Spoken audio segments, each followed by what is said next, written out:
Idea मैंने आपको दिया था, याद है पीएफ में? आज हमारे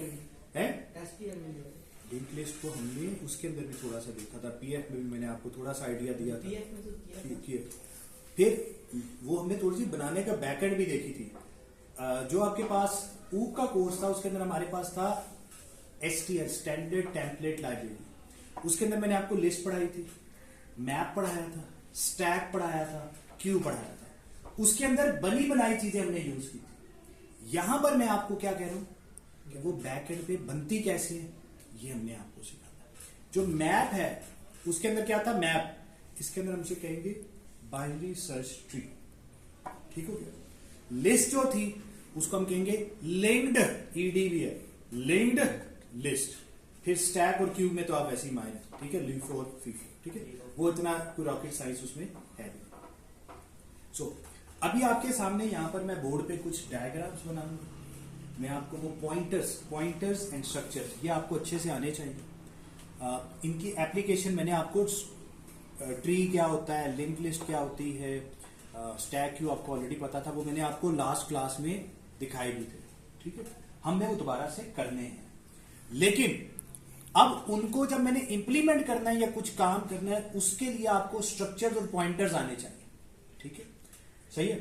तो अब आपका ईमान इस चीज पर पक्का होना चाहिए कि हाँ यार अगर मैं स्ट्रक्चर में पॉइंटर कर लूं तो बाकी चीजें मैं कर लूंगा।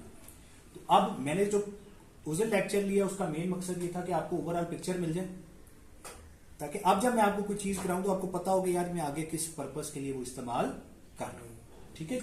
सो आप जो लोग लेट आए भाई इस पे आप ईमान वैसे ही लिए कि हाँ अगर मैं ये कर लूं तो अगली चीज इस्तेमाल हो जाए, ठीक है जी, सही है ना, सही है। लेट्स स्टार्ट जी।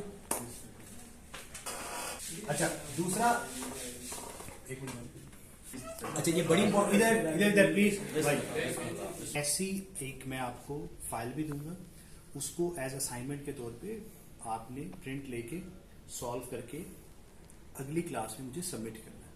अभी मैं आपको समझा रहा हूं कि उसको सॉल्व कैसे करना है और आपकी बेस बनाऊंगा, और मैं आपको ये कह रहा हूं कि जो चीजें मैं आपको भी कराने लगूं अगर आप ये कर लेना तो लिंक लिस्ट का ट्रीज का जो कोड है, यकीन करें वो कोड आपके लिए हलवा हो जाएगा। और ये मैं आपको गारंटी दे रहा हूं, आप किसी जगह भी इंटरव्यू देने जाएंगे तो ऊप के आपसे पूछे जाएंगे क्वेश्चन, डाटा स्ट्रक्चर्स के पूछे जाते हैं। जिसको डाटा स्ट्रक्चर्स आती है ना अच्छी, तो ही इट मीन्स एक्चुअली कि he is a logical person, तो उसको बड़ा प्रेफर किया जाता है।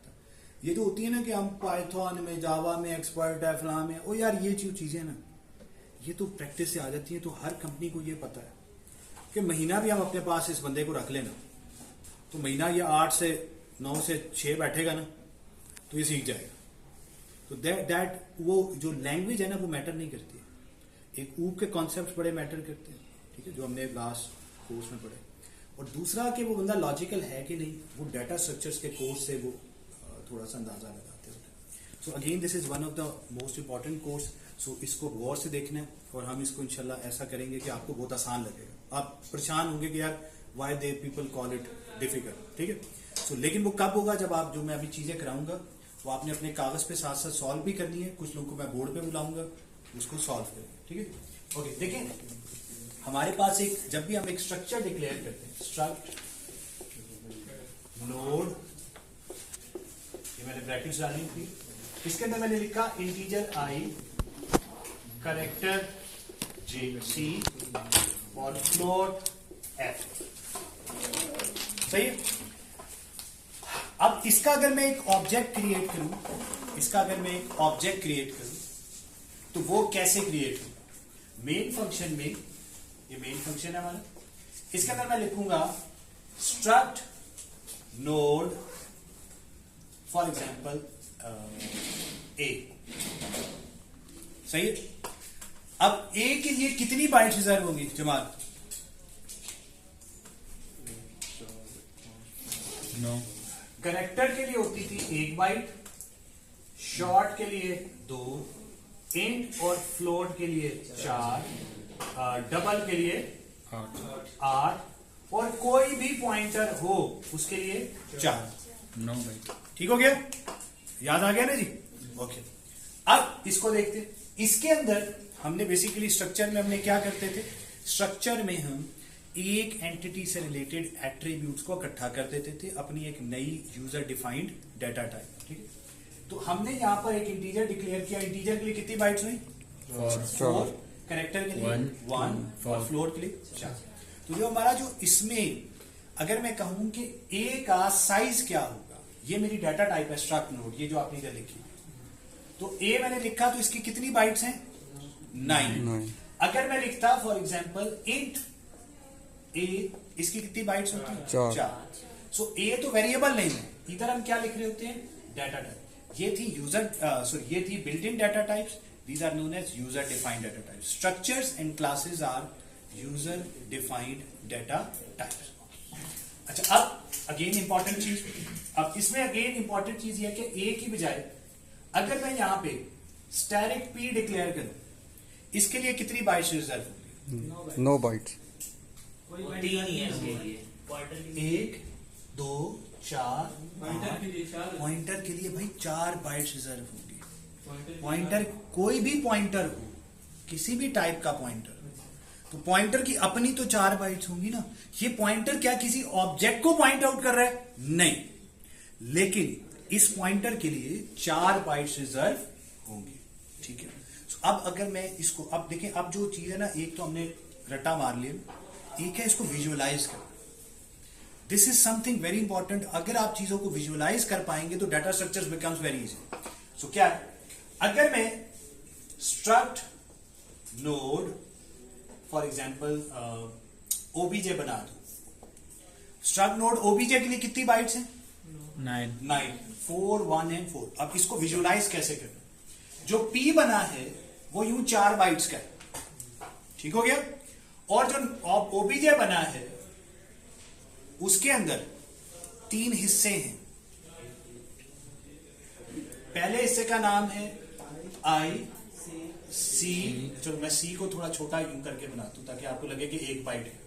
ठीक है, और फिर ये हमारे पास एफ है, ये है 4 बाइट का, ये 1 बाइट का और ये 4 बाइट का, तो ये टोटल 9 बाइट्स का। ये टोटल कितनी बाइट्स का है? 4 बाइट्स का। Is that clear? Clear? Yes sir. कोई कंफ्यूजन? ओके, शाबाश। प्लीज 1% भी शक हो तो यहां रोक ले, क्योंकि अगर आज की क्लास क्लियर हो गई तो मैं आपको कह रहा हूं आगे डाटा स्ट्रक्चर्स हम 2 हफ्तों में भी खत्म कर सकते हैं। लेकिन ये नहीं समझ आई तो 2 महीने में आपको लिंक लिस्ट भी नहीं समझ आनी। ये समझ आ गई तो सारा कोड मिनटों में होना। ठीक है, तो प्लीज 1% का भी शक हो तो रोक ले। ठीक है जी, कोई कंफ्यूजन? चलो, और ये विजुअलाइज करना बड़ा इंपॉर्टेंट है, बहुत इंपॉर्टेंट है। अच्छा, हमने ये दूसरी चीज सीखी कि जब भी हम कोई वेरिएबल बनाते हैं तो वेरिएबल कहां बनता है? रैम में बनता है। तो एक होता है उस वेरिएबल का नाम, ठीक है, दूसरा होता था उस वेरिएबल का एड्रेस, और तीसरा होता था उसकी वैल्यू। इस वेरिएबल पी का, इस पॉइंटर पी का नाम है पी, इसके लिए 4 बाइट्स रिजर्व हुई। वो जो 4 बाइट्स होगी, लेट सपोज रैम में उनके एड्रेसेस है 100, 101, 102, 103। सही हो गया? जो ऑब्जेक्ट बना उसके लिए टोटल 9 बाइट्स रिजर्व हुई। जो पहली बाइट है उसका एड्रेस है फॉर एग्जांपल 200, 201, 202, 203, 204, 205, 206, 207, 208। ये हमारे पास 9 बाइट्स बनती है। Is that clear? यहां तक कोई शक, कोई शुबा? अच्छा, अब अगर मैं आपको ये कहूं कि पी का एड्रेस क्या है, वैसे तो पी के अंदर, पी के अभी मैं अपने एड्रेस की बात कर रहा हूं, तो पी का 100, 101, 102 एंड 103 4 बाइट्स हैं, चारों उसके एड्रेसेस हैं। लेकिन हम जब कहेंगे कि पी का एड्रेस क्या है तो हम पी का एड्रेस क्या कंसिडर करेंगे? 100। क्या कंसिडर करेंगे? 100। ये आपको पता है कि यार पी की कोई 4 बाइट के अगर ये 100 है तो 101, 102 एंड 103 उसी का एड्रेस होगा। तो हम जब नॉर्मली किसी को भी रेफर करेंगे, किसी को भी एक्सेस करने की कोशिश करेंगे तो वो उसके पहले बाइट के एड्रेस की बुनियाद पे करेंगे। ठीक हो गया? तो मैं कहूंगा कि पी का एड्रेस क्या है तो आप मुझे क्या कहेंगे? 100। तो मैं ये नहीं लिखूंगा, लेकिन आप समझदार हैं, समझ जाएंगे। इसी तरह ये एक ऑब्जेक्ट है ओबीजे, ये 9 बाइट्स का है, तो मैं ये सपोज कर रहा हूं कि ये 200 से लेकर 208 तक जाएगा, 200 से स्टार्ट हो रहा है ना, तो सो इसका जो मैं एड्रेस कंसिडर करूंगा वो क्या होगा 200। लेकिन आप इसको कंसिडर ऐसे ही करेंगे कि हाँ यार बाकी भी ये 9 बाइट्स का है, लेकिन जब मैं इसके एड्रेस की बात करूं तो आपने समझना है 200। कोई शक? No sir. अच्छा, अब आ जाते हैं हम वेरिएबल्स के एक्सेस की। अब इसकी वैल्यूज इसको असाइन कर दी। फॉर एग्जाम्पल पी को आपने कोई चीज असाइन करनी है तो आप जो लिखते हैं पी इज इक्वल टू, अच्छा किसी भी वेरिएबल का हम नाम लिखते हैं तो उससे अंदर मौजूद वैल्यू होती है। तो मैं पी इक्वल टू लिख रहा हूं, इसका मतलब है पी को कोई वैल्यू असाइन करना चाहता हूं। अच्छा पी है क्या? एक पॉइंटर। तो इसको जो वैल्यू असाइन होगी वो क्या होगा? किसी का एड्रेस। किसी भी ऑब्जेक्ट का अगर आपने एड्रेस गेट करना हो, वैसे तो मैंने 100 और 200 लिखा है, अगर ये मैंने गेट करना हो तो I will say address of P means 100, address of OBJ means 200। इस ऑब्जेक्ट का एड्रेस क्या है? 200। तो if you want to get that तो आपका सेंटेक्स क्या था? Address OBJ. डन? यस। इसका एड्रेस गेट करना है तो एड्रेस पी। अब मुझे पी का एड्रेस नहीं चाहिए भाई, अभी मुझे किसका एड्रेस चाहिए? ओबीजे। तो how to get address of OBJ? Address of what is address of OBJ? 200। So OBJ का एड्रेस होता है 200 और वो हम किसको असाइन करें? पी को। सो यहां पर क्या आ गया? 200। सही हो गया? अच्छा, अब देखिए इसके अंदर हम देखेंगे आगे जाके कि इतने ढेर सारे ऐसी मैं ऑब्जेक्ट्स बनाऊंगा, फिर उन ऑब्जेक्ट्स के एड्रेसेस को याद रखना बिकम्स डिफिकल्ट। तो जब आप उसकी डिबगिंग कर रहे होते हैं ना, इट क्रिएट्स थोड़ी सी ना फजूल का टाइम जाया करता है। तो उसके लिए एक सेंटेक्स है हमारा। वो सेंटेक्स क्या है कि पी इस ऑब्जेक्ट को पॉइंट आउट कर रहा है ना, तो मैं यूं ना एक एरो ड्रॉ कर दिया करूंगा अपने लिए। ठीक है, ये पॉइंटर है, इससे मैंने एक एरो ड्रॉ किया है। इस एरो का मतलब क्या है कि ये पॉइंटर इस ऑब्जेक्ट को पॉइंट आउट करेगा। ठीक हो गया? yes, अब फॉर एग्जाम्पल मैंने एक और ऑब्जेक्ट बनाया, गौर से देखिएगा प्लीज, ये बहुत इंपॉर्टेंट बातें मैं कर रहा हूं। ये है ओबीजे 2। फॉर एग्जाम्पल यहां पर भी ओबीजे 2 भी बनेगा, वो भी 9 बाइट्स का होगा। सपोज करते हैं वो 300 से लेकर 308 तक बना, 308 तक बना। तो इसका एड्रेस क्या बना? 300 से 308 तक था एड्रेसेस तो, लेकिन हम एड्रेस क्या कंसीडर करेंगे? 300। ठीक हो गया? इसको मैं अब अगर मैं कहूं कि पी के अंदर एड्रेस ऑफ ओबीजे 2 में असाइन कर रहा हूं, तो ओबीजे 2 का एड्रेस क्या है? 300। तो आपने यहां पे ना सिर्फ 300 लिख देना, साथ यूं एक एरो भी ड्रॉ कर देना। सही है?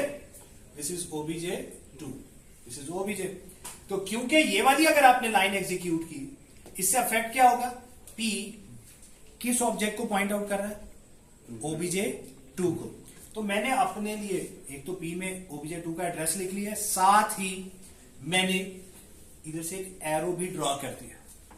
Is that clear? कोई शक? No sir. अच्छा, अब मुझे आपने आंसर देना है कि यहां पर मैं एक्चुअली कर रहा क्या।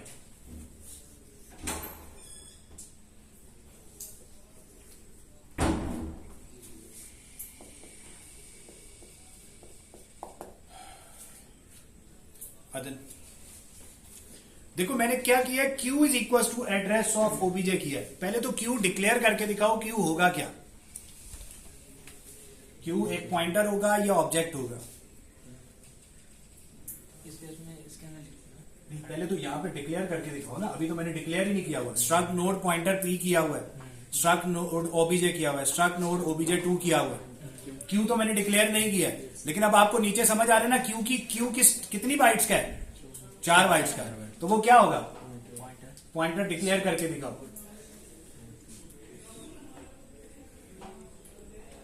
अच्छा, ये मेरे पास सहूलत है कि मैं स्ट्रक्ट को थोड़ा सा STRU करके लिख दूं, आपके पास नहीं, आपने पूरा लिखना है स्ट्रक्ट STRUCT। ये तूने CT लिखा?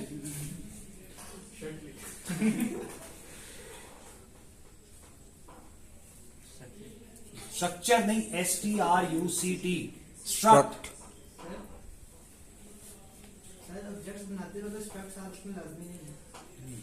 बिल्कुल सही उन्होंने बात की।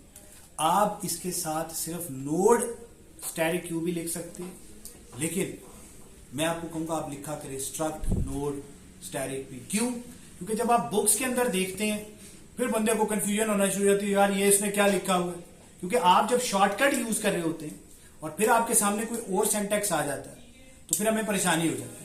क्योंकि अभी हमने बुक्स को फॉलो करना है, बुक्स पढ़नी है, तो हमें पता चले यार वो यहां पे कोई रॉकेट साइंस नई बात नहीं कर रहा, सही है। लेकिन yes you have this option, the struct is the keyword, ये आपने यहां पर लाजमी यूज करना है। यहां पर आप नोड की जगह इमरान यूज कर ले, सही है। तो यहां पे इमरान लिख के ओबीजे लिखेंगे तो उससे मुराद ये स्ट्रक्चर ही है, सही है। समझ आ रही बात? तो ये तो उन्होंने जबरदस्त कर दिया। अब इस स्टेटमेंट से क्यू इस काबिल हो गया कि ये स्टेटमेंट चल सकती है। तो क्यू क्या है, 4 बाइट्स का ऐसे बनना था, ये भी हमने डायग्राम में ठीक बनाया क्योंकि मैंने बनाया था। ओके, ओबीजे2 भी हमें पहले से पता है। अब इस स्टेटमेंट से अफेक्ट क्या होगा, Q is equal to address of OBJ, इससे क्या अफेक्ट होगा? करो जो भी होता है, मुझे तो आता ही नहीं, आपने बताना।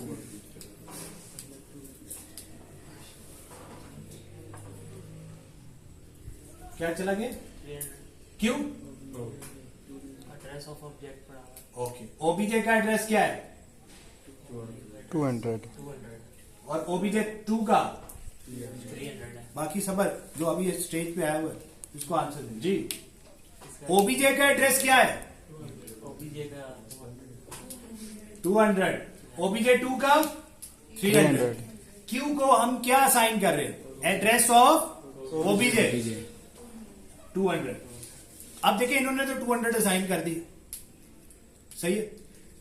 अब इसको देख के हमें, इसको या जैसे ही मैं देखता हूं ना विजुअली, मुझे पता चल जाता है पी इस वाले ऑब्जेक्ट को पॉइंट आउट। लेकिन जो इधर खाली 200 लिखा है बिल्कुल ठीक है, लेकिन विजुअली देखते साथ पता नहीं चलता, अच्छा 200 कौन सा है, 200 कौन सा, अच्छा ये वाला। It has wasted my time, सही है। वो टाइम जिसके अंदर बाद में मैंने टिकटॉक देखने थे, मैंने फिल्में देखनी थी, मैंने किसी से फोन पे बात करनी थी, वो सारा टाइम मेरा इस सोचने में लग गया। तो वो टाइम तो बचाना है ना मैंने, सही है। तो वो टाइम मैं कैसे बचाऊंगा? एरो लगा के। एरो लगा के, तो एरो भी लगाना, सही हो गया। Is that clear? यस। कोई प्रॉब्लम? क्लियर है भाई, सही है। ये बड़ी इंपॉर्टेंट बातें होगी। अच्छा, अब अगर मैं आपके सामने कोई डायग्राम लिखूं तो आपने मुझे ये बताना है, किसी जगह मैं एरो लगाऊंगा, किसी जगह एड्रेस लिखूंगा। जब मैं एड्रेस लिख दूं तो आपने एरो ड्रॉ करने हैं। अगर मैं फॉर एग्जाम्पल जैसे ये मैं बता रहा हूं, मैंने this is OBJ3 for example, ये 400 पे बना, सही है।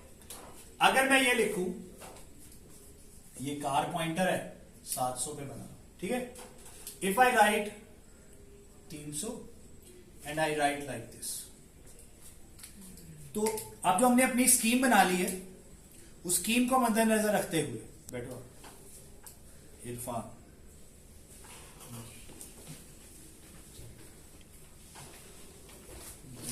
अब जो हमने स्कीम बनाई है उसके मुताबिक क्यू किस वाले ऑब्जेक्ट को पॉइंट आउट कर, उसकी तरफ एरो ड्रॉ कर दो।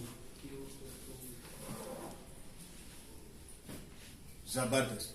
अच्छा, इधर मैं लिखना भूल गया था, लेकिन मुझे लॉजिकली पता है कि इसने इसको पॉइंट आउट करना है। तो अगर मैं ये करना चाहता हूं तो उसके लिए क्या जरूरी है कि यहां पर पी में क्या पड़ा होगा, एड्रेस क्या पड़ा होगा, तो ये बात सच हो जाएगी। हाँ, ओबीजे नहीं, OBJ2 का एड्रेस जाएगा। What is address of OBJ2? 300।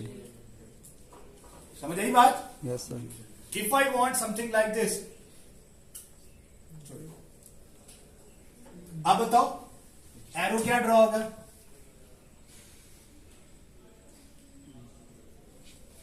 अगर मैं ये चाहता हूं कि ये एक्चुअली इसको पॉइंट आउट करता तो क्या होता, क्या होना चाहिए था? हाँ। अब एरो किस तरफ होगा?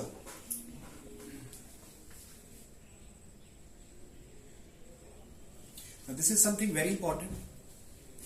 एक पॉइंटर एक टाइम पे सिर्फ एक ऑब्जेक्ट को पॉइंट आउट कर सकता है, यस सर, उसकी तरफ। अब मेरा एक हाथ है तो मैं या इसकी तरफ पॉइंट आउट करूंगा या इसकी तरफ करूंगा या इसकी तरफ करूंगा या इसकी तरफ करूंगा। एक टाइम पे मैं 10 जगह पॉइंट आउट नहीं कर सकता, ठीक है। तो एरो एक तरफ ही आएगा। हाँ, क्या ऐसा हो सकता है?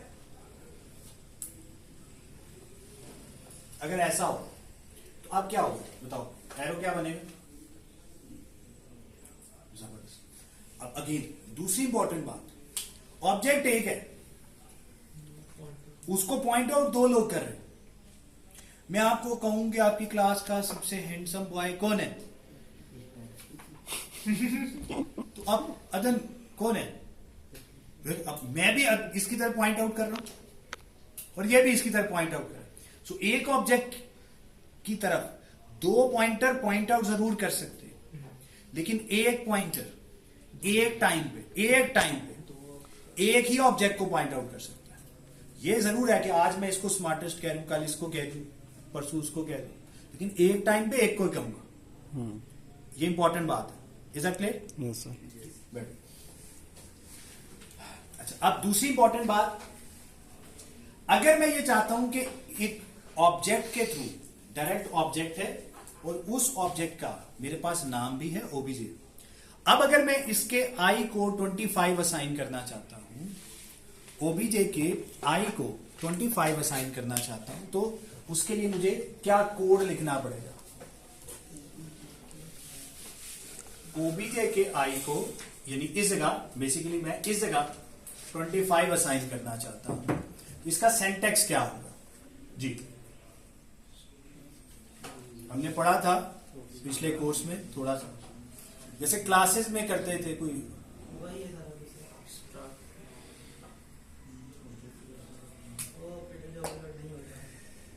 वो ऑपरेटर जो ओवरलोड नहीं होता। हाँ, ऑब्जेक्ट का नाम तो ओबीजे है मेरे यहाँ। इस ऑब्जेक्ट का नाम क्या है? ओबीजे। ओबीजे डॉट जबरदस्त आई इक्वल्स टू 25। सही हो गया? अब ये शाबाश बैठो। अच्छा, ये बड़ी इंपॉर्टेंट बात है कि यहां पर मैं लिख रहा हूं, क्योंकि मेरे पास ये जो ऑब्जेक्ट है इसका एक नाम भी है, ठीक है। अभी क्योंकि ये मैंने डायरेक्टली ऑब्जेक्ट क्रिएट किया है, स्टैक में क्रिएट किया है, तो इसका नाम भी है। बाद में हम न्यू करके क्रिएट करेंगे, ऑब्जेक्ट क्रिएट हो जाएगा, उसका नाम कोई नहीं होगा, ठीक है। वो भी उस तरफ में भी लेके जाता हूं। तो क्योंकि इस ऑब्जेक्ट का नाम है तो मैंने लिख दिया obj dot I, obj dot f, obj dot F equals to 2.5, तो 2.5 इधर आ जाएगा, सही है। ओबीजे डॉट सी इक्वल्स टू कैरेक्टर ए, तो ये कैरेक्टर ए आ गया, क्योंकि कैरेक्टर है, ये फ्लोट है, ये इंटीजर था। अच्छा, दूसरा, ये जो पॉइंटर आर है ये भी इसी ऑब्जेक्ट को पॉइंट आउट कर रहा है। अभी बड़ी इंपॉर्टेंट बात है, आप कोई भी बुक खोलेंगे, कोई भी देखेंगे, उसके अंदर ये सिंटैक्स इस्तेमाल हो रहा होता है। इस सिंटैक्स को समझना बहुत जरूरी है। अब अगर एक पॉइंटर एक ऑब्जेक्ट को पॉइंट आउट कर रहा है, तो मैं ये कहना चाहता हूं, मैं जिस ऑब्जेक्ट को पॉइंट आउट कर रहा हूं उसका आई, मैं जिस ऑब्जेक्ट को पॉइंट आउट कर रहा हूं उसका सी, मैं जिसको पॉइंट आउट कर रहा हूं उसका फ्लोट एफ। समझ आ रही है बात? तो उसके लिए सिंटैक्स क्या है? उसका सिंटैक्स, इस ऑब्जेक्ट को कौन सा पॉइंटर पॉइंट आउट कर रहा है? आर। ये कर रहा है। अब देखो कितनी आसानी है कि वो ये एरो लगा हुआ ना, तो मुझे समझ अच्छा ये पॉइंट आउट कर। सो आर, ये एरो लगा हुआ ना, इधर भी उन्होंने भी यही काम किया। वो भी हमारे जैसे ही लोग हैं जिन्होंने बनाया, हमसे हल्के लोग, ठीक, हम तो मोटे हैं। आगे, R arrow I equals to for example 25। इसी तरह जो इसका कैरेक्टर सी था उसको आपने ए असाइन करना है। अगर ऑब्जेक्ट के थ्रू करते हैं तो ऑब्जेक्ट डॉट सी था, पॉइंटर के थ्रू का R arrow C equals to character. इसी तरह इसको आपने 2.5 असाइन करना है।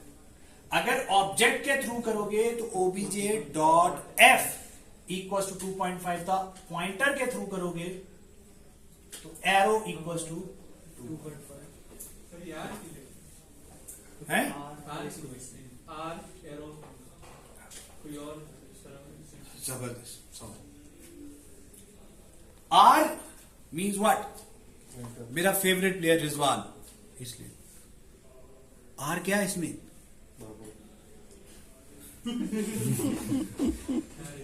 Babar is the head pointer, वो मैं बताता हूं थोड़ी देर में। जी हाँ जी। आर क्या है? आर एक 4 बाइट का पॉइंटर नहीं था, वो एक ऐसा पॉइंटर है जो इस ऑब्जेक्ट को पॉइंट आउट कर रहा है ना। ये 4 बाइट का मैंने एक पॉइंटर बनाया था, ये इस ऑब्जेक्ट को पॉइंट आउट कर रहा है ना। तो आर जिस ऑब्जेक्ट को पॉइंट आउट कर रहा है उसके आई को 25 असाइन कर दो। आर इस ऑब्जेक्ट को पॉइंट आउट कर रहा था, आर एरो आई मतलब ये जगह, समझ आई? OBJ3 में हम 20 पुट करना चाहिए। जबरदस्त क्वेश्चन। अगला सवाल मेरा यही था। फॉर एग्जाम्पल अगर मैंने ये आई था, ये सी था और ये एफ था हमारे पास, इस जगह क्या लिखना है? 20 कुछ और नंबर लिखते, 35 लिखते थे। ठीक हो गया, ताकि फर्क हो जाए। अगर मैं इस ऑब्जेक्ट का नाम क्या है? OBJ3। तो अगर OBJ के रेफरेंस से करूंगा, OBJ एक ऑब्जेक्ट है, पॉइंटर नहीं, तो dot I equals to 35। OBJ3 नहीं आएगा? सॉरी, OBJ3, वेरी करेक्ट, बिल्कुल सही है। ठीक है जी, OBJ3 dot I equals to 35। इसका दूसरा तरीका कार भी है, क्या?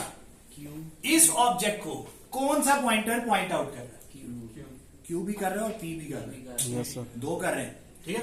सो p arrow I equals to 35 और एक और पॉइंटर भी पॉइंट आउट कर रहा है, Q. Q arrow I equals to 30।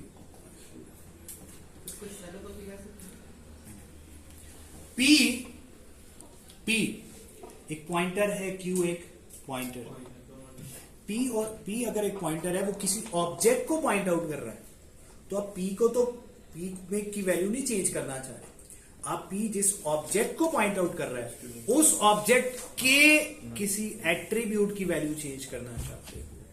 ठीक है, तो और जैसे एक ओबीजे था, तो ओबीजे डॉट लगा के उसके एट्रीब्यूट एक्सेस कर लो, या इस ऑब्जेक्ट को जो पॉइंटर पॉइंट आउट कर रहा है, उस पॉइंटर का नाम लिख के एरो लगा के इसके एट्रीब्यूट एक्सेस कर लो। Is that clear? Yes sir. कोई शक? अगर P ने 35 कर दिया और Q ने 30 कर दिया, तो लास्ट वाला होगा। है P ने 30 को कर दिया, P एरो आई किया 30, सही है। लेकिन Q एरो आई खड़े हो गिरा, कर दिया। मैं भी तुम्हें पॉइंट आउट कर, इरफान तुम भी से पॉइंट आउट करो। हाँ इधर आ गया, मोबाइल है बट नो हाँ जो भी है। अब देखो, मैं भी तुम्हें पॉइंट आउट करूं, ये भी पॉइंट आउट। अदील एरो जेब, किसकी जेब हुई? इसकी। अदील एरो जेब में मैंने मोबाइल असाइन कर दिया।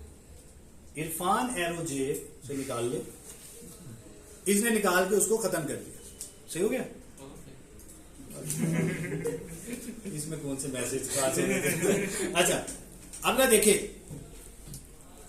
अदील एरो, इसका एक एट्रीब्यूट था जेब, उसको मैंने कुछ असाइन किया। ठीक है, इसने क्या किया? इरफान एरो जेब, वो भी इसी को पॉइंट आउट करता, उसने इसमें से उसको खत्म कर दिया। अब अगर मैं अदील एरो जेब देखूं तो क्या मिलेगा? कुछ भी नहीं। जुम्मा था वैसे। सो इसमें कुछ है? कुछ भी नहीं। अब क्योंकि बात को समझे, एक्चुअली ऑब्जेक्ट ये है, पॉइंटर वो है, मैं भी पॉइंटर हूं। अच्छा, अब अगर तुम अपनी जेब में, तुम्हारा अपना नाम भी अदन डॉ, मेरे थ्रू करेंगे तो अदील एक पॉइंटर है, तो अदील एरो जेब कह रहे थे, इरफान एरो जेब कह रहे थे, ऐसे ही है। जबकि अदन के साथ कहेंगे तो क्या लिखेंगे? अदन डॉट जेब में पेन डाल दो। अब अगर मैं अदील एरो जेब को देखूं तो मोबाइल मिलेगा कि पेन? क्यों? क्योंकि ऑब्जेक्ट तो भाई ये है ना, मैं तो इसको पॉइंट आउट कर रहा हूं, और पॉइंट आउट करते हुए मैं एरो लगा के इसके एट्रीब्यूट को एक्सेस कर सकता हूं। अब इसको कोई और भी एक्सेस कर रहा है, और वो इसमें चेंज कर रहा है, तो जब मैं इसको दोबारा से देखूंगा तो अपडेटेड मिलेगा। क्लियर हो गया?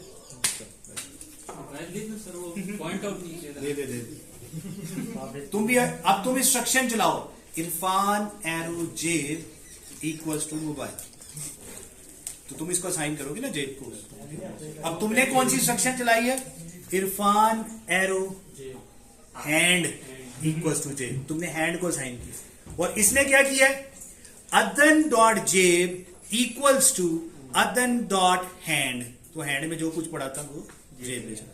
ठीक हो गया? क्लियर है जी? समझ आ रही है बात की नहीं? ओके। सो अगर दो पॉइंटर है तो वो दोनों डिफरेंट डिफरेंट एट्रीब्यूट्स को देख सकते हैं। सही। मैं इसकी जेब में से पैसे निकाल दूं, तू दूसरी जेब से निकाल। ठीक, यहां तक क्लियर? कोई शक? No sir. 1% भी शक है बताएं, तू उसकी जेब में खाली कराए। ओके, यहां तक क्लियर? Yes. ओके। सो ये एट्रिब्यूट समझ आती है बात? अच्छा, अब हम बात करते हैं कि देखिए यहां पर मैंने ये काम करने के लिए ये किया था कि पहले obj3 अलग से क्रिएट किया था, यहां पे स्ट्रक्ट नोड obj3, और उसके बाद फिर मैंने लिखा p is equal to address of obj3। अब आप बात को समझे, इसमें मैंने 3 स्टेप्स लिए। क्या? पहले obj क्रिएट किया, ये ऑब्जेक्ट बन गया, पॉइंटर क्रिएट किया, ये पॉइंटर क्रिएट, फिर मैंने p is equal to address of obj3 किया। सही? अब गौर से देखिएगा, अब मैं एक और काम करता हूं, स्ट्रक्ट, माशाल्लाह माशाल्लाह मुबारक, हमारी छोटी छोटी कुर्सियां बिजली आ गई, स्टैरिक टी। ठीक है? Asterisk T. अच्छा, एसी चलाओ यार। आ गया, माशाल्लाह। अब मुझे उधर जाना पड़ेगा। अच्छा, अब मैंने बनाया स्ट्रक्ट नोड पॉइंटर टी। याद रखें, ये बन गया एक टी। टी लेट सपोज बन गया 800 में। कितनी बाइट्स का बने? 4 बाइट्स। कितनी बाइट्स का? 4 बाइट्स का। आप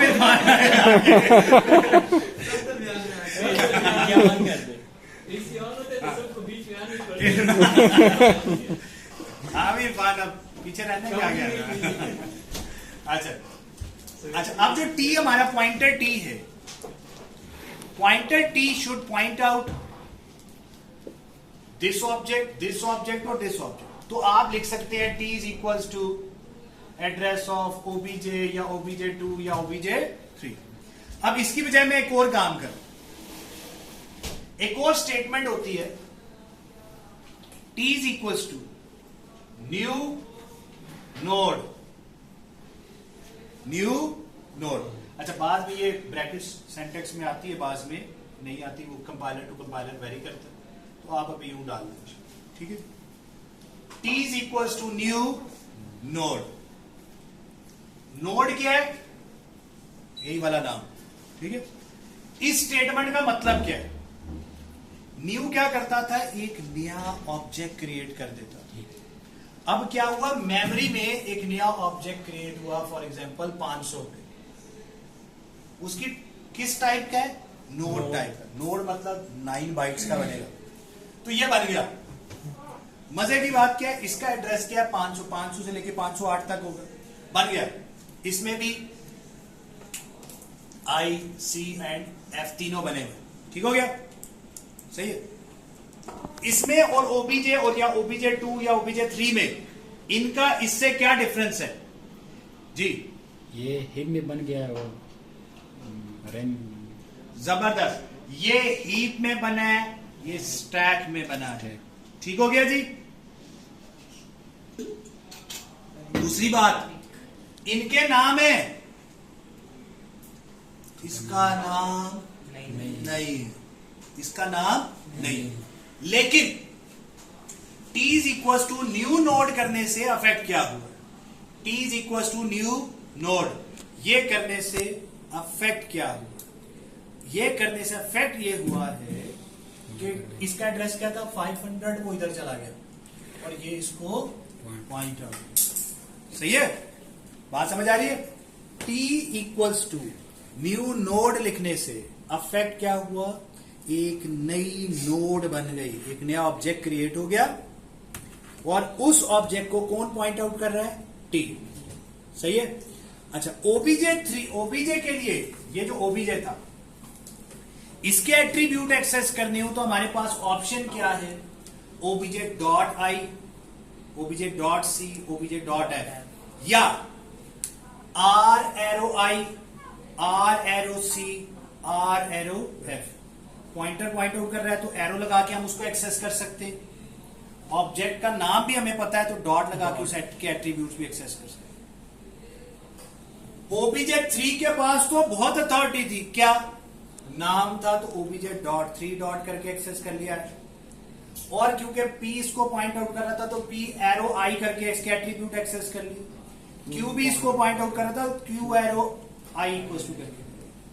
अब ये वाला जो ऑब्जेक्ट है जो कि एड्रेस 500 पे बना है, ऑब्जेक्ट तो बन गया है लेकिन इसका नाम नहीं, इसका नाम नहीं। अगर इसका नाम नहीं है तो मैं ऑब्जेक्ट डॉट लगा के तो इसके एट्रीब्यूट एक्सेस नहीं कर सकता, तो मुझे तो ऑब्जेक्ट का नाम ही नहीं पता। अलबत्ता इसका एड्रेस किसमें पड़ा है, टी में, टी में पड़ा हुआ है। इसका एड्रेस किसमें पड़ा है, टी टी में। में। सो अब मैं क्या कर सकता हूं, अगर मैं इधर 38 असाइन करना चाहता हूं तो अगर मैं इसको 38 असाइन करना चाहता हूं तो उसके लिए मैं क्या स्टेटमेंट लिखूंगा,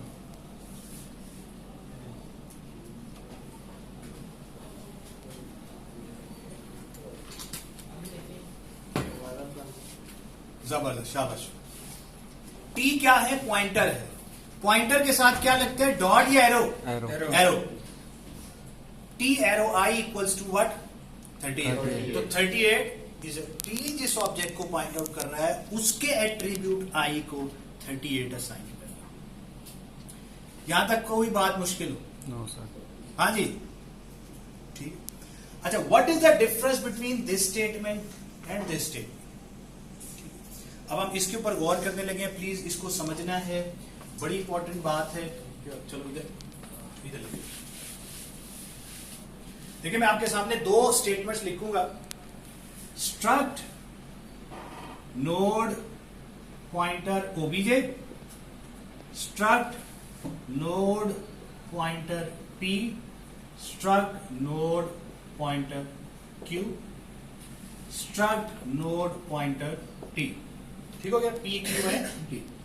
मैंने लिखा P is equal to address of OBJ, फिर मैंने लिखा P is equal to address of OBJ, फिर मैंने लिखा T is equal to new node, फिर मैंने लिखा T is equal to new node, फिर मैंने लिखा P arrow I equal to 55, फिर मैंने लिखा T arrow I equal to 65। यहां तक बात समझ आती? Yes sir. अब गौर से समझना है दोनों स्टेटमेंट्स में बेसिकली क्या फर्क है। जब आपने सॉरी, ये पॉइंटर नहीं, डायरेक्ट ऑब्जेक्ट था, ठीक है, ये ऑब्जेक्ट है, पॉइंटर नहीं, सॉरी बाय मिस्टेक। पी और बोलना चाहिए था यार आपको, P is equal to address of OBJ लिखा था, तो वो ऑब्जेक्ट होगा तो उसको कर सकते, तो अगर पॉइंटर लिख दे तो फिर ऑब्जेक्ट नहीं होगा। अच्छा, अब मैं इसको ग्राफिकली बताऊं तो T एक पॉइंटर बना, Q एक पॉइंटर बना, P एक पॉइंटर बना। ठीक हो गया। जब हम इस स्टेटमेंट पर आए तो फॉर एग्जांपल यहां पर 100 पे एक ऑब्जेक्ट बन गया। चलो मैं इनके अपने एड्रेसेस लिख देता हूं, 10, 20, 30, ये इनके अपने एड्रेस। ये एक ऑब्जेक्ट बना ओबीजे, इसका एड्रेस क्या है, 100। P में किसका एड्रेस चला गया, इसका। यहां तक बात समझ आती? फिर मैंने एक स्टेटमेंट लिखी, T equals to new node, T equals to new node. यहां पर एक नया ऑब्जेक्ट क्रिएट हुआ, सपोज करते हैं 200। सही है। इसके अंदर क्या है, ICF, integer character and float. फिर मैंने एक स्टेटमेंट लिखी, T is equal to new node. अच्छा, यहां पर मैंने 2 दफा ये स्टेटमेंट लिख दी थी, P is equal to address of object, तो P में क्या चला गया, इस ऑब्जेक्ट का एड्रेस। मैंने फिर लिख दिया P is equal to address of object, इस P में इसी ऑब्जेक्ट का एड्रेस गया, कोई नया ऑब्जेक्ट नहीं बना। जबकि इस केस में T is equal to new node, T is equal to new node, ये एक नई नोड क्रिएट हुई 200 पे, इसका एड्रेस था 200, ये इसमें चला गया। सही है? Yes sir. अच्छा, मैंने मजे की बात क्या है कि मैंने दोबारा से स्टेटमेंट लिखी, T is equal to new node, इस लाइन के बाद ये दूसरी लाइन लिखी है, इस लाइन के बाद ये दूसरी लाइन लिखी है, ठीक है। जब ये लाइन एग्जीक्यूट होगी तो क्या इफेक्ट होगा, यहां पर मेरी जान एक नया ऑब्जेक्ट क्रिएट होगा 300 पे। जब भी न्यू की स्टेटमेंट एग्जीक्यूट होगी, न्यू, इसका नाम उन्होंने न्यू रखा है, सलीम जमील नहीं रखा। क्यों नहीं रखा? क्योंकि जब भी एग्जीक्यूट होगी, what it is suppose to do, create a new object. तो इसने एक न्यू ऑब्जेक्ट क्रिएट किया, किस पे क्रिएट किया, सपोज करते हैं 300। ऑब्जेक्ट क्रिएट, वही ऑब्जेक्ट वही है, आई भी है इसमें, सी भी है, और अब टी में किसका एड्रेस चला गया, 300। अब ये इसको नहीं पॉइंट आउट करा, बल्कि इसको पॉइंट आउट किया। समझ आ रही है बात? यहां तक क्लियर है? सही है? सर एक क्वेश्चन है, जी। एक पॉइंटर दूसरे पॉइंटर को पॉइंट आउट कर सकता है?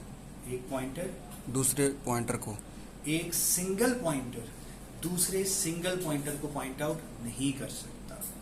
एक डबल पॉइंटर एक सिंगल पॉइंटर को पॉइंट आउट कर सकता है, एक डबल पॉइंटर को ट्रिपल स्टार को। तो मैं वो हमेशा कहता होता हूं कि सिंगल स्टार वाले बंदे को डबल स्टार वाला पॉइंट आउट कर सकता है। उठ जा, बैठ जा।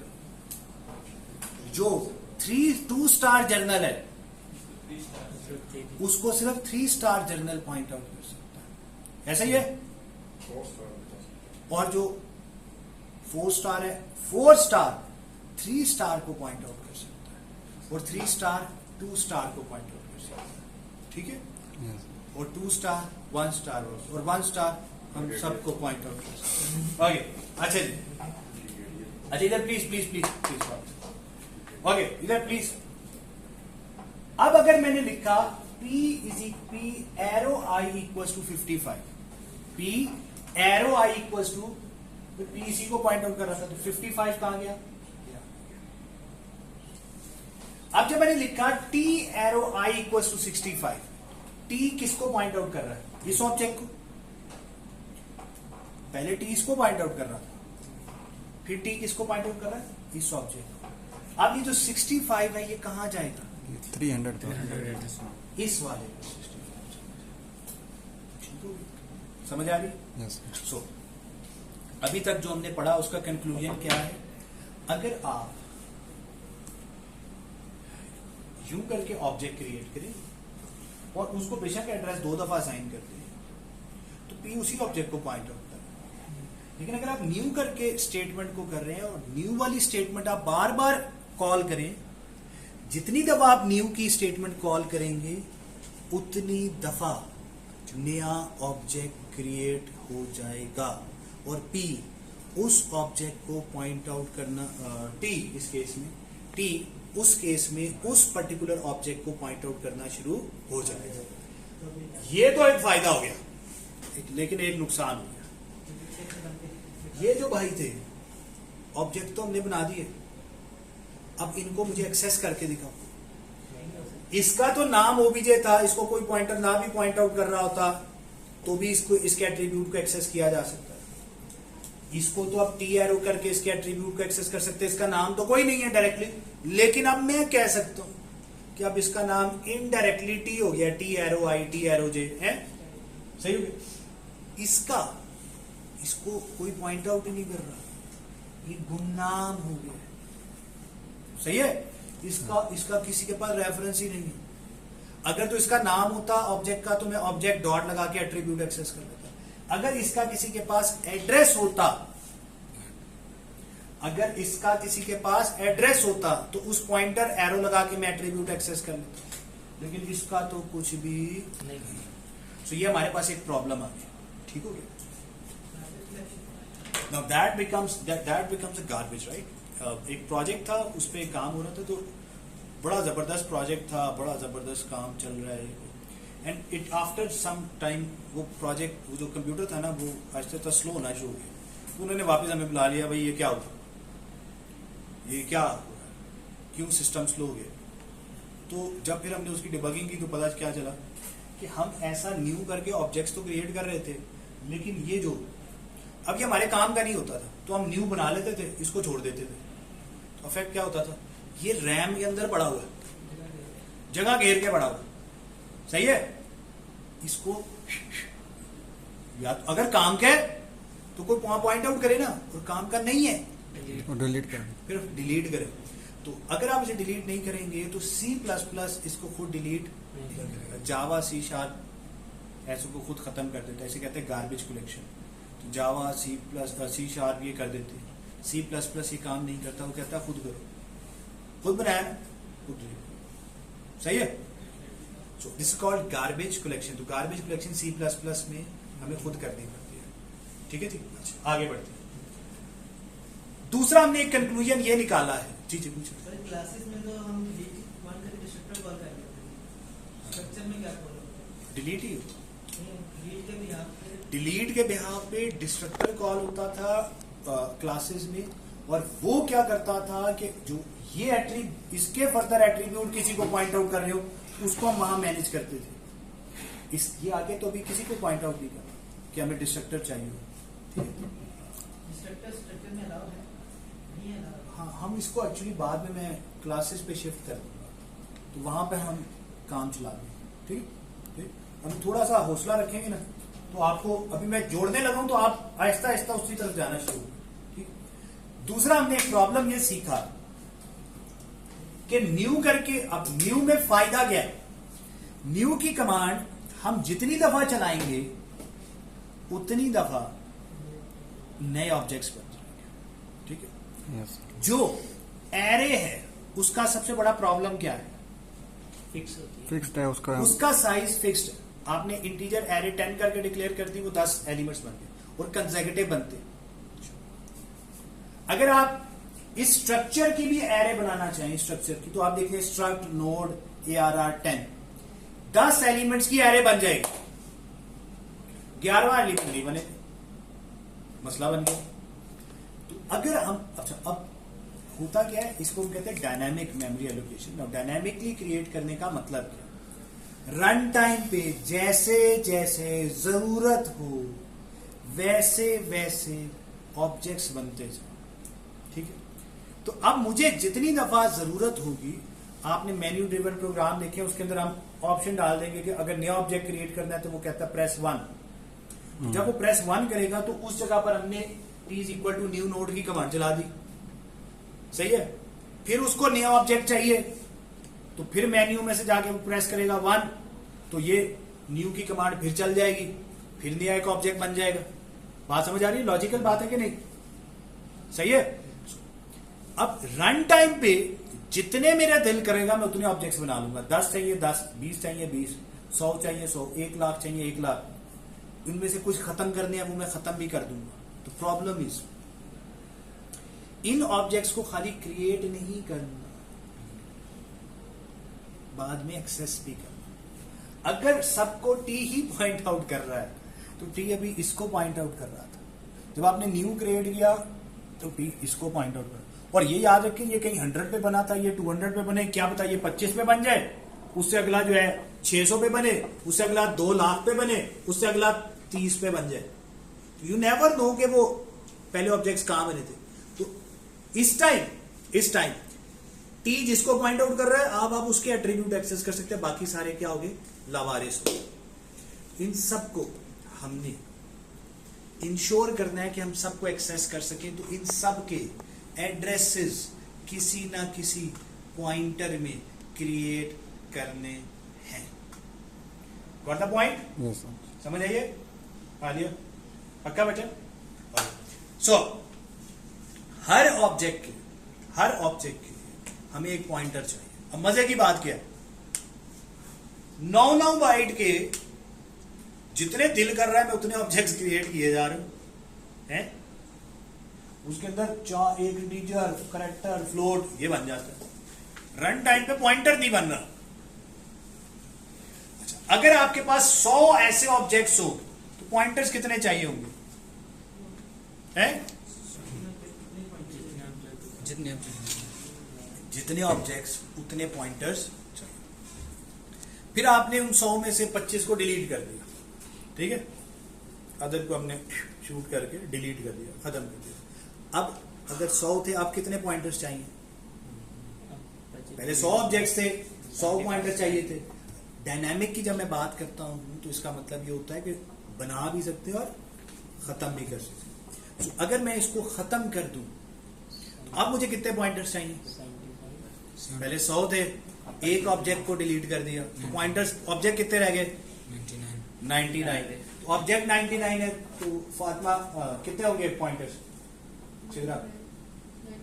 99 पॉइंटर्स हमें चाहिए होंगे ना। 100 ऑब्जेक्ट्स थे तो 100 पॉइंटर, 99 ऑब्जेक्ट्स तो 99 पॉइंटर्स। मैंने ये सीख लिया है कि न्यू की कमांड 100 दफा चला ले तो 100 ऑब्जेक्ट्स बन जाएंगे। डिलीट की कमांड चलाएंगे, वो कैसे चलाएंगे वो मैं सिंटैक्स समझाता हूं, लॉजिकली ये भी समझा दूं। तो 100 के बजाय 99 ऑब्जेक्ट्स आ गए तो 99 पॉइंटर्स भी चाहिए।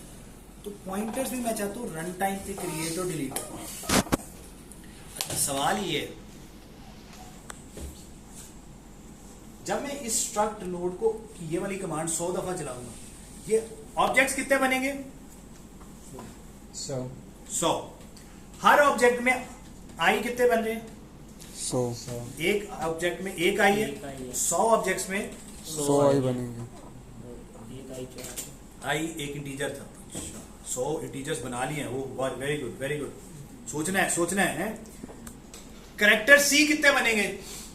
ये भी 100 ऑब्जेक्ट्स है तो 100 ही बनेंगे। फ्लोट एफ, ये भी 100 पॉइंटर कितने बने? पॉइंटर कितने बने? पॉइंटर 100 टोटल 100 बने। हाँ, पॉइंटर तो 1 2 3 बने। ये तो मैंने तो सिर्फ 3 पॉइंटर डिक्लेयर किए, 3 ही बने। अब एक ट्रिक है, अब आंसर देना। अगर मैं इस बॉडी के अंदर स्ट्रक्ट नोड के अंदर यहां लिख देता हूं इंटीजर जे, अब बताएं 100 जब मैंने इसके ऑब्जेक्ट्स क्रिएट किए, आई कितने बने? 100 सी वो भी 100 एफ वो भी 100 जे भी कितने बने? 100 अच्छा, जो इसके अंदर लिखे ना वेरिएबल वो उतने ही बनते हैं जितने ऑब्जेक्ट्स बन रहे हैं। अगर मैं यहां पे, अच्छा इसका साइज क्या होगा एक ऑब्जेक्ट का? 4 1 4 और ये भी 4 4 4 1 4 13 हो गया। अच्छा 13 बाइट्स का एक ऑब्जेक्ट बनेगा। अच्छा, ऑब्जेक्ट कैसा बनेगा? मैं यहां ऑब्जेक्ट बना लूं। ये डायग्राम देखना बड़ा इंपॉर्टेंट है, बड़ा important. I C F and J. अच्छा, जे का नाम मैं बदल के एन कर दूं, कोई मसला? नहीं। कोई मसला? यहां पे एन लिखना पड़ जाएगा। सही हो गया? आई कितनी बाइट्स का है? 4। ये 1 4 और 4, तो पूरा ऑब्जेक्ट कितनी बाइट्स का हो गया? 13 बाइट्स का। सही हो गया? अच्छा, इस ऑब्जेक्ट का नाम फॉर एग्जांपल होता ओबीजे। एक पॉइंटर पी इसको पॉइंट आउट कर रहा होता, ठीक है? तो इसके आई को आप कैसे एक्सेस करते? obj dot I equals to 25 या p arrow I equals to 25। इसी तरह obj dot n equals to, n क्या है? Integer, equals to 30 and p arrow n equals to, दोनों सही। यहां तक कोई शक कोई शुबा? Clarity 100% clear? यहां तक क्लियर है? अच्छा, मैं एक काम करता हूं, यहां पर आके इस n की डेटा टाइप मैं कर देता हूं फ्लोट। चलो फ्लोट नहीं, कैरेक्टर। अब जब ऑब्जेक्ट बनेगा ये इंटीजर कैरेक्टर फ्लोट, तो कैरेक्टर की कितनी बाइट्स होती? 1 ये कितनी बाइट्स का बनेगा? 1 बाइट्स। ऐसे ही हो गई। टोटल कितनी बाइट्स का हमारा ऑब्जेक्ट बन रहा है? 10 4 5 9 10 बाइट का बनेगा। अगर इसके 100 ऑब्जेक्ट्स बनोगे सब में ऐसा ही होगा। अच्छा, अब सपोज करते हैं इसको अगर एक्सेस करना होता तो ओबीजे डॉट एन करके एक्सेस करते हो, ओबीजे डॉट आई करके। आई को तो हमने चेंज नहीं किया, एन को चेंज किया, तो अब इसको 30 तो नहीं असाइन करना ना। इसको अब क्या असाइन करना है? एक करेक्टर ए बी सी। देखिए अब इसकी डाटा टाइप क्या है? करेक्टर है ना, तो इसको करेक्टर की तरह ट्रीट करो ना। अगर इसकी टाइप एक इंटीजर थी तो हम उसको इंटीजर की तरह ट्रीट कर रहे थे, सही है? Yes sir. यहां पर क्या होगा? इक्वल्स टू, या तो ऐसे एक्सेस कर लो या ऐसे एक्सेस कर लो, यहां तक कोई शक कोई शुबा नहीं। No sir. एन की डाटा टाइप क्या है? करेक्टर। तो भाई पी एरो एन उसको एक्सेस करने का तरीका है, बाद में उसको ट्रीट कैसे करना है। अगर वो करेक्टर है तो करेक्टर के तौर पे, फ्लोट है तो फ्लोट के तौर पे, इंटीजर है तो इंटीजर के तौर पे। अभी हमने शुरू में एक चीज पढ़ी थी, करेक्टर के लिए बेटा कितनी बाइट्स होती है? 1 बाइट। फ्लोट के लिए 4, डबल के लिए 8, शॉर्ट के लिए 2, इंटीजर पॉइंटर के लिए कैमरा में 4, फ्लोट पॉइंटर के लिए 4, इंटीजर पॉइंटर के लिए, करेक्टर पॉइंटर के लिए, करेक्टर के लिए 1, करेक्टर पॉइंटर के लिए 4, फ्लोट पॉइंटर के लिए 4। अच्छा, पॉइंटर जोड़ा मैं कह रहा हूं तो सारे यही कहे जा रहे हो 4 4 4। तो पॉइंटर किसी भी टाइप का हो उसके लिए कितनी बाइट्स होती है? 4। अच्छा, फ्लोट पॉइंटर और करेक्टर पॉइंटर दोनों 4 4 बाइट्स के होते हैं, तो दोनों में फर्क क्या होता है? एक करेक्टर को पॉइंट आउट कर सकता है, एक फ्लोट को पॉइंट आउट कर सकता है। इंटीजर पॉइंटर अगर है तो वो इंटीजर को पॉइंट आउट कर सकता है, सही है?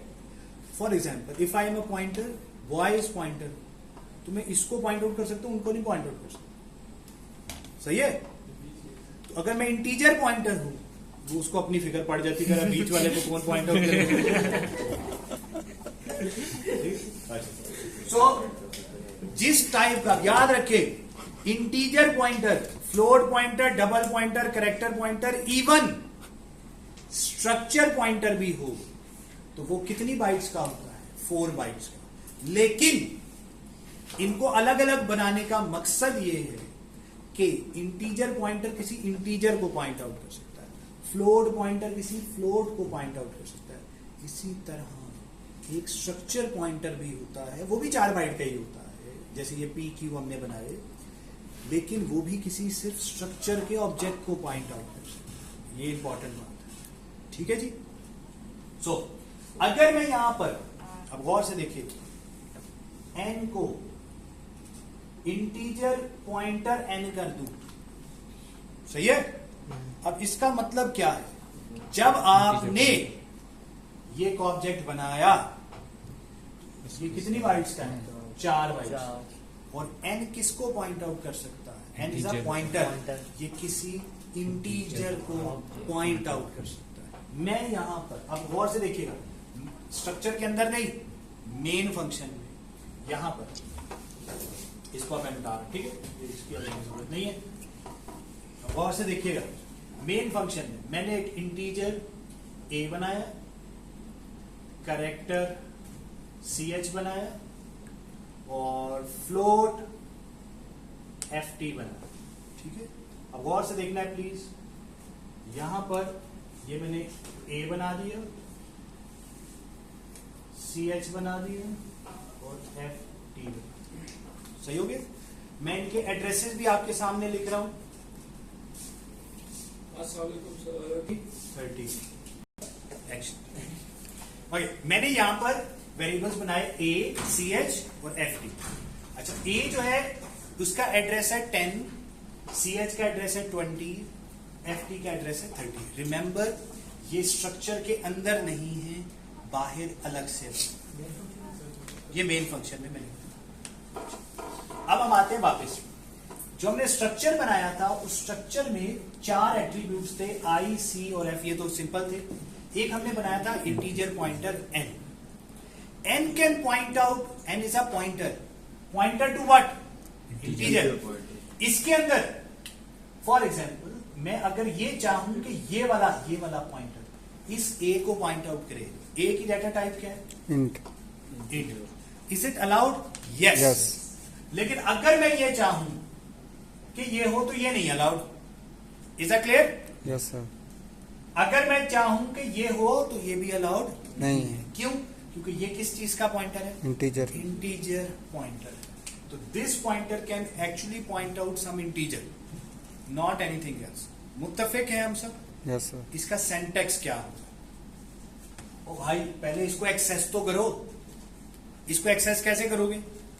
obj.n या p_n उसको एक्सेस कर लिया कि नहीं? जैसे ये कर रहे थे obj.n या p_n। अगर ये कैरेक्टर होता तो इसको कैरेक्टर की तरह ट्रीट करते। अब ये क्या है? इंटीजर। Integer pointer. इसको अब एक इंटीजर पॉइंटर की तरह ट्रीट करो। तुम्हारे पास एक इंटीजर पॉइंटर n होता तो उसको कुछ असाइन करना होता तो क्या लिखते? n is equal to address of a, address of b, जो भी जिसका। तो p obj.n and p_n, this means we are talking about this variable and this is what integer pointer. Integer pointer को कैसे एड्रेस असाइन करते हैं? ऐसे करते हैं address. Address of what? a, ch या ft? ये तो अलाउड ही नहीं है ना, ये अलाउड है। तो क्या करूं? बात भले पड़ी है? Yes, प्लीज ये ग्राफिकली समझे कि ये जो मैंने एक ऑब्जेक्ट बनाया, उस ऑब्जेक्ट के अंदर इंटीजर, कैरेक्टर, फ्लोट तो थे, साथ एक इंटीजर पॉइंटर भी था। इस पॉइंटर के पास ये कैपेसिटी है कि किसी को पॉइंट आउट कर सकता है, लेकिन वो हर कोई नहीं, हर किसी को नहीं, इंटीजर को पॉइंट आउट कर सकता है। तो ये जो ए इंटीजर था इसको पॉइंट आउट कर सकता है, ch को, कैरेक्टर को नहीं, ft को नहीं कर सकता। ये बात मुत्तफिक है? कैसे करना है? p_n is equal to address of a या obj.n equal to address of a। Done? Clear? अच्छा, नहीं, मेरी ख्वाहिश ये है कि यार काश ऐसा हो जाए, है ऐसा हो जाए तो क्या बात है। ऐसा करना है, इसके लिए मुझे क्या लिखना पड़ेगा? एड्रेस ऑफ ch, और यहां पे भी एड्रेस ऑफ ch। लेकिन यूं तो ठीक है, वो पहले इसको इस काबिल तो बनाओ कि ये कैरेक्टर को पॉइंट आउट कर सके। ये कैरेक्टर को कब पॉइंट आउट कर सकता है? हाँ, लिए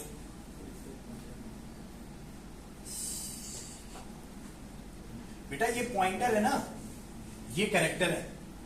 ये पॉइंटर एक कैरेक्टर को कब पॉइंट आउट करेगा? जब इसकी अपनी डेटा टाइप क्या होगी? कैरेक्टर पॉइंटर होगी। क्या होगी? Character pointer. तो इसके लिए हमने क्या करना है? इधर जाके हमने n की डाटा टाइप क्या कर दी? char, character pointer. बात पहले पढ़ती है जी, सही। अच्छा, इसके बाद अगर आपको कोई कहता है कि नहीं नहीं नहीं, ये फ्लोट को पॉइंट आउट करे, तो इस पॉइंटर की डाटा टाइप क्या होनी चाहिए? फ्लोट। तो यहां पर मैंने कर दिया फ्लोट पॉइंटर n। सही है? कोई शक? अच्छा, कोई कहता है ना, अब तो सोच समझ के आंसर दो। यहां पर एक और ऑब्जेक्ट है इसी टाइप का, है नोट टाइप का, इसके अंदर भी i भी है, c भी है, f भी है, n भी। मैं चाहता हूं ये इसको पॉइंट आउट करे। तो ये जो पॉइंटर है, तो ये पॉइंटर ना किसी को पॉइंट आउट कर रहा है। किसको पॉइंट आउट कर रहा है? नोड को। अब गौर से देखिए, ये जो n है ना, n, इसकी मैंने डाटा टाइप कर दी है struct node pointer n। सही हो गया? बात समझ आ रही है? Yes sir. अब जब मैंने ये वाला ऑब्जेक्ट बनाया तो उसके अंदर एक इंटीजर, कैरेक्टर और फ्लोट तो बने थे, साथ एक क्या बन गया? पॉइंटर, नोड पॉइंटर बन गया। ये पॉइंटर किसी और ऑब्जेक्ट को पॉइंट आउट कर सकता है। बात समझ आती है? सो अब अगर आप अब जरा सोचिए, इस स्ट्रक्चर के, ये खास स्ट्रक्चर, अब गौर से देखिए, इस स्ट्रक्चर के आप 5 ऑब्जेक्ट्स बनाते हैं क्विकली। ये मैंने 5 दफा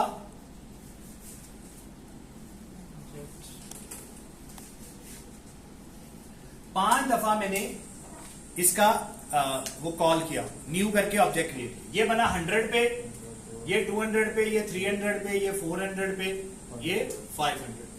अब इनके एड्रेसेस सेव करने थे, हैं? पहले ऑब्जेक्ट का एड्रेस तो आपने एक हेड पॉइंटर, हेड के नाम से पॉइंटर था, इसमें इसका तो एड्रेस आपने सेव कर लिया। अब इसका एड्रेस सेव करना है 200। इसका एड्रेस किसमें, कोई पॉइंटर है हमारे पास जिसमें सेव कर सके? नहीं है, यानी ये ICFN ICFN ICFN ICFN ICFN, ये एन क्या है? पॉइंटर पॉइंटर है। इस पॉइंटर, ये पॉइंटर किसको पॉइंट आउट कर सकता है? Struct node। स्ट्रक्ट नोड को। अगर मैं 200 इधर किसी तरीके से ले आऊं तो ये इसको पॉइंट आउट करना शुरू कर देंगे। यस सर, इसका एड्रेस मैं इसके पास रख लेता हूं, इसका एड्रेस मैं इसके पास रख लेता हूं, इसका एड्रेस मैं इसके पास रख लेता हूं। इससे आगे कोई नहीं है ना, तो इसके आगे यहां पर हम नल डाल देते हैं। सही है। इसका नाम मैंने एन रखा था, N for next, N for next. N की बजाय अगर मैं इसका नाम ही नेक्स्ट रख दूं, पॉइंटर का नाम ही हम नेक्स्ट रखेंगे। अब हम नाम ठीक रखना शुरू करेंगे। इस पॉइंटर का क्या नाम है? नेक्स्ट। देखो इसमें क्या पड़ा हुआ है? नेक्स्ट ऑब्जेक्ट का एड्रेस, नेक्स्ट ऑब्जेक्ट का एड्रेस। अब अगर तुम कोई और ऑब्जेक्ट बनाओगे तो उसके लिए मुझे एक पॉइंटर चाहिए ना, मैंने पहले से तैयारी करके रखी हुई। क्या? ये जब आप एक नया ऑब्जेक्ट क्रिएट करेंगे 600 पे, सही है, तो मैं क्या करूंगा, इसका एड्रेस भी कहीं स्टोर करना है, तो आपके पास कोई खाली पॉइंटर पड़ा हुआ है? यस, ये वाला। इसके अंदर इसका एड्रेस पूछा, सही है। और अभी इसके आगे कोई नहीं है तो नल डाल, ठीक है। सो अब जरा समझिए, हमने जो कोडिंग करनी है वो कोडिंग ये करनी है कि मैं न्यू करके ऑब्जेक्ट्स क्रिएट करूंगा। जब मैं नया ऑब्जेक्ट क्रिएट करूं तो उस ऑब्जेक्ट का एड्रेस इधर पहुंचाऊं और इसके नेक्स्ट में नल डालूं। हाँ, बाज औकात कुछ लोग कहेंगे नहीं नहीं ऐसे नहीं, मैं चाहता हूं जो नया ऑब्जेक्ट बने, फॉर एग्जाम्पल 700 पे एक नया ऑब्जेक्ट, मैं चाहता हूं कि वो वहां पे आ जाए। ये कहता है जहां हम खड़े होते हैं लाइन वहां से शुरू होता है। ये चाहता है नया ऑब्जेक्ट कहां पे आए? लाइन के शुरू में। तो उस सूरत में मुझे क्या करना चाहिए कि ये वाला पॉइंटर इसको पॉइंट आउट करना शुरू कर दिया और इसके नेक्स्ट में इसका एड्रेस डाल। बात समझ आ रही है? क्लियर हो रही है? Yes. तो हमने जो कोडिंग करनी है वो कोडिंग इसी तनाजुर में करनी है कि ऑब्जेक्ट्स क्रिएट करेंगे, तब कुछ फंक्शन लिखेंगे वो शुरू में आ जाए, एंड पर आ जाए। इसमें ये रोल आई की जगह रोल नंबर्स पड़े हुए हैं, उस रोल नंबर्स के मुताबिक सॉर्टेड लिस्ट है, इसका जो भी रोल नंबर है उसके मुताबिक वो इसमें आ जाए, and that will become Q, priority queue. सही है? सही है। अगर वो शुरू इधर इंसर्ट करे और इधर से डिलीट कर दे, लिंक लिस्ट बेस्ड टैग बन जाएगा। अगर इधर इंसर्ट करे, इधर से डिलीट किया जाए, नया बंदा आ रहा है, इधर खड़ा हो रहा है, चावल इधर बांटी जा रहे, तो जो पहले आइए पहले पाइए, फर्स्ट इन फर्स्ट, क्यू बन जाएगा। So if you can understand this code you will be able to understand stack, link list based stack, link list based queue. फिर लिंक लिस्ट के आगे टाइप्स हैं, सिंगली सर्कुलर, डबली circular, तो ये हमारा पूरा कोर्स है। समझ आ रही? सो अगर आपको आज की बातें समझ आई है तो मैं आपको गारंटी देता हूं, अगर आपको वाकई समझ आई, अगर 90% समझ आई, तो हम अपने कोर्स को मैक्सिमम 1 महीने में खत्म कर सकते हैं। शॉर्टिंग को नहीं मैं कह रहा, लेकिन ये लिंक लिस्ट, टैग, क्यू, ये सब 1 महीने में खत्म हो सकता है अगर आपको सही समझ आई है तो। ठीक है, तो इसको विजुअली देखना बड़ा जरूरी है। मैं अब आपके साथ एक एक्सरसाइज असाइनमेंट शेयर करूंगा जिसके अंदर इस तरह की ना चीजें बनी हुई, यहां पर ये मिसिंग है, तो अब आपने यहां पे देखना, यहां पे क्या आना चाहिए? 300। सही है। इसी तरह कुछ ऐसे भी लिखे होंगे, ये तो आसान है ना, ये तो बना लोगे, इतना तो मैंने एक्सपर्ट कर दिया। लेकिन अगर ये लिखा हो 400, 100, 200, 600, 500, 200। अब आपने इसके एरो ड्रॉ करने हैं। क्या एरो होगा? 400 वाला वो 100 वाला 200 वाला पीछे 60 ये क्या है? 600 500 500 वो ये अपने आप ही को पॉइंट आउट कर 200 वाला वापस समझ आ रही है बात? तो आपको मैं कुछ ऐसे एग्जांपल्स दूंगा जिसके अंदर आपने ये वाले एरो ड्रॉ कर, ठीक है? तो नेक्स्ट क्लास में वो आपके पास होने चाहिए, मैं आपके साथ शेयर कर देता हूँ, वो आपके पास होने चाहिए। हम उसके ऊपर आप सॉल्व करेंगे मेरे सामने क्लास में, एंड वो आपके नोट्स भी बनेंगे और आपकी असाइनमेंट भी बन जाएगा, ठीक है? और मैं आपको कह रहा हूँ जो मैं आपके साथ नोट शेयर करूंगा, अगर आपने उनको सॉल्व कर लिया, लिंक लिस्ट के कोड आप खुद लिखेंगे। और ये भी मेरा आपसे प्रॉमिस है, 80 to 90% यूनिवर्सिटीज के बच्चे जिन्होंने डाटा स्ट्रक्चर्स पढ़ लिया होगा, पढ़ने के बाद भी वो ये कोड नहीं लिख सकते, और वो आप इंशाल्लाह अगले हफ्ते में लिखेंगे, ठीक है जी?